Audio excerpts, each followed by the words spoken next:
हम सब जीवों का जो जन्म होता है वो हमारी इच्छा से नहीं हो पाता। ऐसा नहीं है कि हम ये चयन कर लें कि हमारे पिता कौन बने, हमारी माता कौन बने, हमारा भाई कौन हो, हमारी पत्नी कौन हो।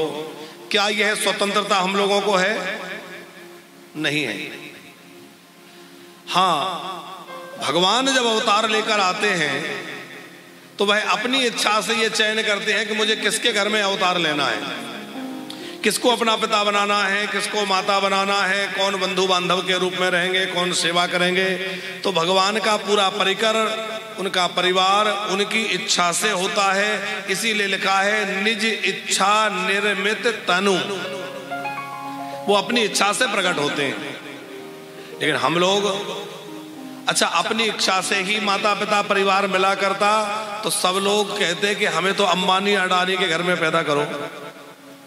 गरीब के घर में कौन जाना चाहता? नहीं नहीं नहीं नहीं, हमें यहां नहीं जाना, हमें तो वहां भेजो। लेकिन हम सब लोग कर्म बंधन में बंधे हैं और हमें जो भी बंधु बांधव प्राप्त हुए हैं वो सभी बंधु बांधव हमारे पिछले कुछ कर्मों के अनुसार ही मिले हैं। बहुत ध्यान से समझिएगा इस बात को भी। कौशिक जी, इस जन्म में हमारी जो पत्नी है, पति है, बेटे हैं, बेटियां हैं, या जो भी हमें मिला है, जब हमारी इच्छा से नहीं मिला तो भगवान ने क्यों मिलाया? बोले वो कर्मों का संयोग ढूंढ के मिलाया, किसका किसके साथ क्या लेना देना है। कई तरह के पुत्र होते हैं, कई तरह के संबंध होते हैं। 5 प्रकार के पुत्रों की चर्चा जो है शास्त्र में आई है। एक होता है मित्र पुत्र। मित्र पुत्र वो है, हमने किसी की खूब सेवा करी पर वो हमारी कोई सेवा नहीं कर पाया तो वह इस जन्म में हमारा बेटा बन के आ गया और पुत्र बन के उसने खूब सेवा करी ताकि उसकी सेवा का ऋण चुक जाए। एक होता है शत्रु पुत्र। हमने किसी का कुछ अनिष्ट कर दिया, अहित कर दिया तो वह हमसे बदला नहीं ले पाया। अब बदला लेने के लिए भगवान उसको बेटा बना के भेज देंगे तो वो आकर के जीवन भर झगड़ेगा, आंखें दिखाएगा, हमारा ही खाएगा और हम ही पे रौब दिखाएगा। वो कौन है? वो शत्रु पुत्र है। मित्र पुत्र, शत्रु पुत्र, ऋणानुबंधी। ऋणानुबंधी पुत्र वो है, हमने किसी से ऋण ले लिया था पर चुका नहीं पाए या जानबूझकर नहीं चुकाया। अब वो ऋण उसके ऊपर, उसका ऋण हमारे ऊपर चढ़ा था। घर में संतान के रूप में आ गया और आते ही कुछ दिनों बाद बीमार पड़ गया। जन्म के समय भी पैसा लगा, फिर बीमारी में खूब पैसा लगाया और लाखों रुपए उसके इलाज में लगा दिए और बाद में चला गया। तो वो क्या था? उसका ऋण लेने आया था। उसका हिसाब किताब जैसे ब्याज के सहित पूरा हुआ, उसने कहा मेरा हिसाब तो मैंने पूरा कर लिया, अब रोते रहो मेरे लिए मेरे नाम पर जीवन भर। वो अपना गया। श्रीमद् भागवत में चित्रकेतु का प्रसंग है कि चित्रकेतु को कोई संतान नहीं थी। अब संतान नहीं थी तो वो बड़ा दुखी था। उसको कोई संत मिल गए, उन्होंने संतान का उपाय बतलाया, संतान हुई। चित्रकेतु को एक पुत्र हुआ पर वो पुत्र जो है, राजा की अनेक रानियां थी। अब एक रानी के द्वारा पुत्र हो गया तो जिस रानी से पुत्र हुआ उसके प्रति आकर्षण राजा का बढ़ गया, उसके यहाँ ज्यादा समय देने लगे।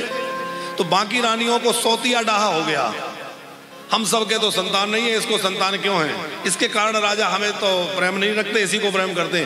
तो उन सब स्त्रियों ने, रानियों ने मिलकर के उसको मार डाला। भागवत की कथा है।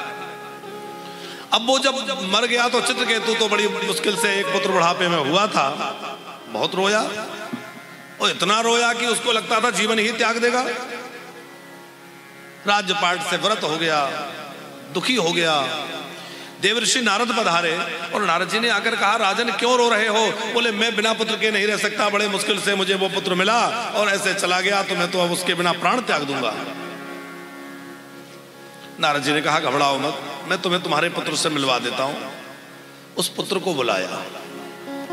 पुत्र तो शरीर तो उसका विलीन हो चुका था, अब तो उसकी आत्मा थी, अब उस आत्मा को बुलाया गया, वो उसी रूप में आया।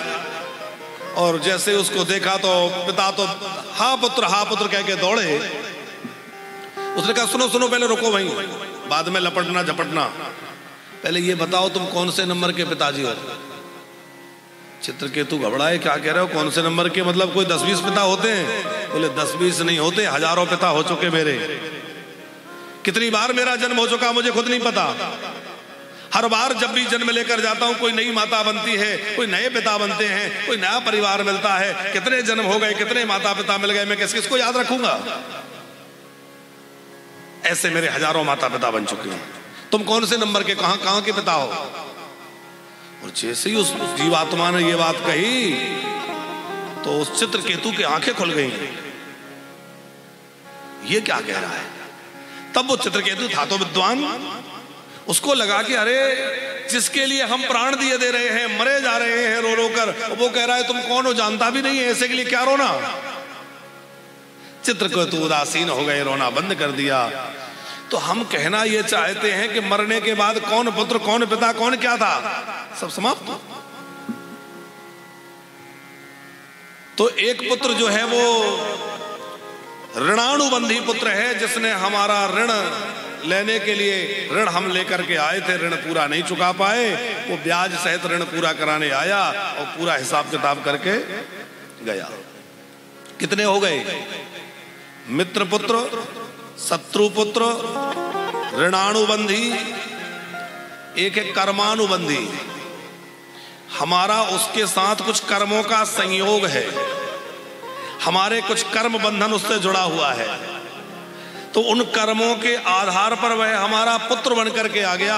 वह कर्मानुबंधी है, जैसे अच्छे बुरे कर्म हमसे उससे जुड़ गए होंगे वैसा वो हमारे साथ व्यवहार करेगा, कुछ सुखी कुछ दुखी।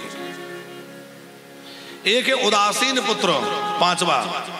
उदासीन वह है कि वह आकर के आपकी न कोई सेवा करेगा, ना कोई सुख देगा, उदासीन रहेगा, ना दुख भी नहीं देगा, सुख भी नहीं देगा। वह किसी कर्म प्रारब्ध से आपके घर में जन्म ले लिया। समझने की बात है कि हमें जो कोई भी मिले हैं परिवार के रूप में, बंधु बांधवों के रूप में, वह कहीं ना कहीं हमारे ही कर्मों का फल है। हम उसको स्वीकार हंसते हंसते करें या रो करके करें, बात यह है कि हमसे ही कुछ ऐसी बातें बनी जिनके कारण आज हमें उस रूप में वह